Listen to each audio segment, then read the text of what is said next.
여러분 안녕하십니까? 이어서 춘천에서 전해드립니다. 오늘 홍천 서석이 영하 19도를 기록한 가운데 일주일 넘게 이어진 한파는 내일부터 기온이 오르면서 해소되겠습니다. 오늘 아침 최저 기온은 홍천 서석 영하 19도, 철원 김화 영하 17도, 양구 영하 16도, 화천 영하 15도, 춘천과 인제 영하 12도 등을 기록했습니다.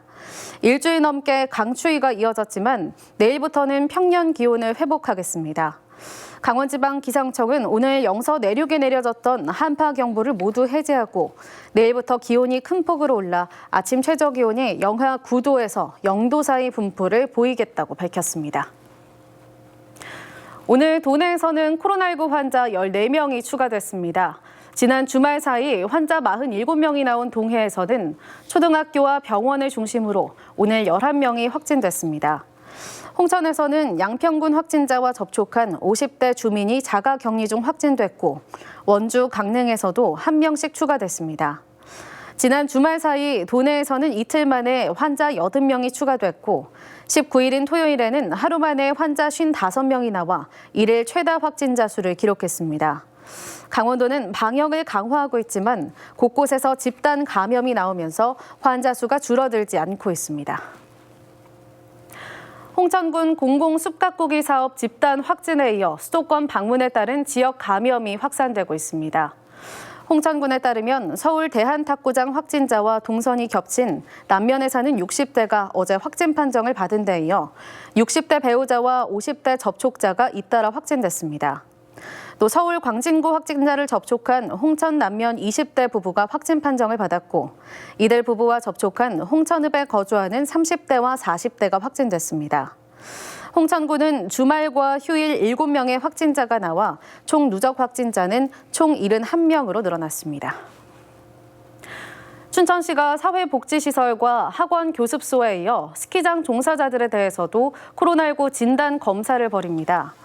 춘천시는 내일부터 이틀 동안 엘리시안 강촌에서 스키장 아르바이트생과 주변 음식점과 상가, 렌탈샵 종사자 등 700여 명을 대상으로 검사를 진행합니다.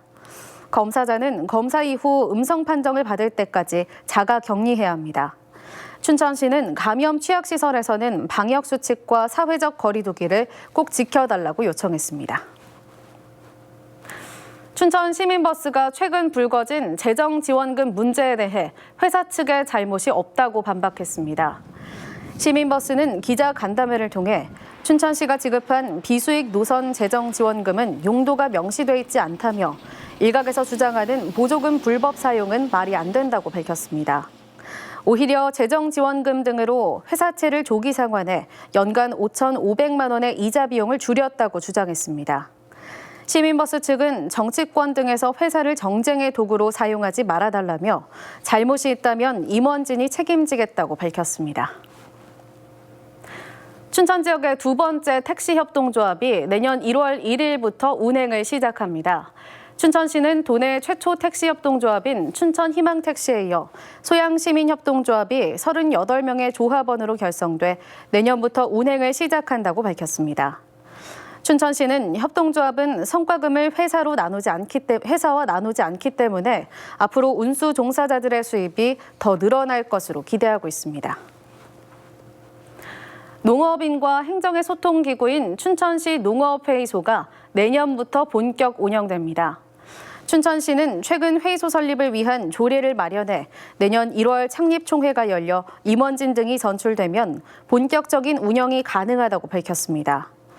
회의소는 농촌 현장의 다양한 의견을 모으고 조정하는 대의기구로 현재 농업인 650명과 15개 단체, 농축협 등이 가입돼 있습니다. 춘천시는 앞으로 회의소가 행정의 농정협력 역할과 조사 연구, 교육훈련 등을 담당한다고 밝혔습니다. 채무관계로 다투다 50대 지인을 살해한 60대 남성이 경찰에 붙잡혔습니다. 춘천경찰서는 63살 A씨를 살인 혐의로 붙잡아 조사를 벌이고 있습니다. A씨는 어제 저녁 7시쯤 춘천시 퇴계동 인근에서 채무 관계가 있는 지인을 만나 말다툼을 벌이던 중 흉기로 지인을 찔러 살해한 혐의를 받고 있습니다. 경찰은 A씨를 현행범 체포해 정확한 범행 동기를 조사하고 있습니다. 지금까지 춘천에서 전해드렸습니다.